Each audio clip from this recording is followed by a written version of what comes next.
আমি কাউকে নিচু করার জন্য কিছু বলিনি। আর শাকিব ভাই আগেও মেগাস্টার ছিলেন, আমার কাছে সবার উপরে, এখনও ওই জায়গাতেই আছেন। শাকিব ভাইয়ের প্রেজেন্টেশন, শাকিব ভাইয়ের অ্যাকশন প্ল্যান, শাকিব ভাইয়ের জন্য যে আমরা কস্টিউম থেকে শুরু করে সমস্ত কিছু, তো এটা তো আসলে পুরো একটা টিম ওয়ার্ক ছিল।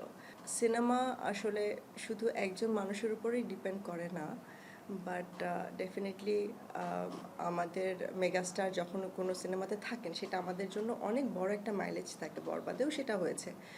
আর সিনেমাটা যদি আমি ভালো গল্পটা যদি ভালো না হয়, মেকিংটা যদি ভালো না হয়, শাকিব ভাইয়ের মাইলেজটা যতই আমরা মানে দেখি না কেন, সব কিছু মিলিয়ে আমার কাছে মনে হয়েছে যে ফাইনালি এটা একটা টিম ওয়ার্কের মধ্যে।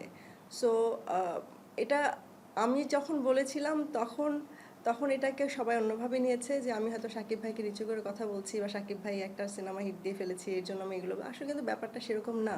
শাকিব ভাই ছিল ডেফিনেটলি আমাদের, এটা একটা তো আমাদের একটা মানে শাকিব ভাই থাকার কারণে এটা একটা প্লাস পয়েন্ট ছিল যে আমাদের ইন্ডাস্ট্রি হিটে, কারণ শাকিব ভাইকে এভাবে কেউ কখনো দেখেনি। তো শাকিব ভাইয়ের প্রেজেন্টেশন, শাকিব ভাইয়ের অ্যাকশন প্ল্যান, শাকিব ভাইয়ের জন্য যে আমরা কস্টিউম থেকে শুরু করে সমস্ত কিছু, তো এটা তো আসলে পুরো একটা টিম ওয়ার্ক ছিল।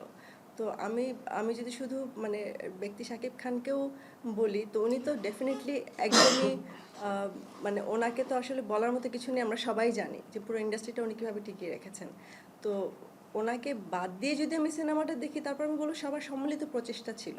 তো এটাকে অনেকেই অনেকভাবে নিয়েছেন। আমি এখনও বলবো, যদি আমার বলার কোনো ভুল থেকে থাকে, হতেই পারে যে আমি হয়তো বোঝাতে পারিনি। আর এখনও বলছি আমি যে মানে একটা গল্প, একজন অ্যাক্টর এবং একটা গল্পের নির্মাতা, আর এটার পিছনে যারা কাজ করে, ক্যামেরার পিছনে যারা কাজ করে, সবার সম্মিলিত প্রচেষ্টায় একটা সিনেমা হিট হয়। সিনেমা হিট হওয়ার পিছনে যদি আমি শুধু একজনকে দিই, বাকি সবাইকে যদি ক্রেডিটটা আমি না দিই, তাহলে আসলে মানে সবার প্রতি নাইনসাফি হয়। তো সব কিছু মিলিয়ে বরবাদও সবার সম্মিলিত প্রচেষ্টা ছিল, আর রাক্ষস ইনশাল্লাহ আমাদের সবার সম্মিলিত প্রচেষ্টা আছে। সবাই খুব ভালো কাজ করেছে, আমার পুরো টিম, আমি একটা ভালো টিম পেয়েছি, সবাই খুব মানে নিজের মনে করে ওন করে কাজটা করেছে। সো আমি সেটাই মানে বলবো এখন যে আপনারা এটা ভুল বুঝবেন না, আমি কাউকে নিচু করার জন্য কিছু বলিনি। আর শাকিব ভাই আগেও মেগাস্টার ছিলেন, আমার কাছে সবার উপরে, এখনও ওই জায়গাতেই আছেন। বাট সব শেষে মানে ভুল বোঝাবুঝি জায়গাটা যেন না থাকে, কারণ দিন শেষে আমরা একটা ইন্ডাস্ট্রির জন্য কাজ করি, আমরা ইন্ডাস্ট্রিটাই আমাদের জন্য মেইন, সিনেমাটা আমরা সব দর্শকের জন্য বানাই। তো ওটাই মানে আমি বলবো যে আমরা একজন মানুষকে ঘিরে কথা না বলে, বা একজন মানুষকে ঘিরে পজিটিভ নেগেটিভ চিন্তা না করে, আমরা যদি ইন্ডাস্ট্রিটাকে নিয়ে ভাবি, আমরা যদি ভাবি যে আসলে সিনেমাটা আমরা কোথায়, সিনেমা ইন্ডাস্ট্রিটা আমরা কোথায় নিয়ে যাচ্ছি, কাদের জন্য কীভাবে করে কাজ করা যায়, আরও কি ভালো করা যায়, তাহলে মনে হয় জিনিসটা বেটার হয়।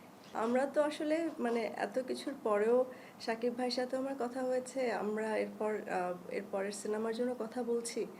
আসলে এটা আমাদের মধ্যে কখনোই কোনো প্রবলেম থাকে না, মানে হয় না, কারণ আমরা জানি যে আমরা কি বোঝাতে চাই, আমরা কি বলছি, আমরা we are very clear about it. তো ইনশাআল্লাহ যখন সামনে শাকিব ভাইকে নিয়ে আবার যখন সিনেমা আসবে, তখন তো সবার মধ্যে থেকে এটা মানে চলে যাবে। বাট হয়ে গেছে যেটা, সেটা নিয়ে এখন আমরা আর কথা না বলি। বাট একটা মিসআন্ডারস্ট্যান্ডিং ছিল, আমার মনে হয়েছে যে হয়তো আমি যেটা বললাম যে আমি হয়তো বোঝাতে পারিনি সবাইকে, বা আমার বলার ধরন হয়তো বা সবাইকে অন্যভাবে আঘাত করেছে হয়তো, মানে কিছু স্পেসিফিক কিছু লোকজনদেরকে। But I never meant to মানে শাকিব ভাইকে ছোট করে আমি কখনোই কিছু বলিনি, আর এটা নিয়ে আসলে আর কিছু বলার নেই।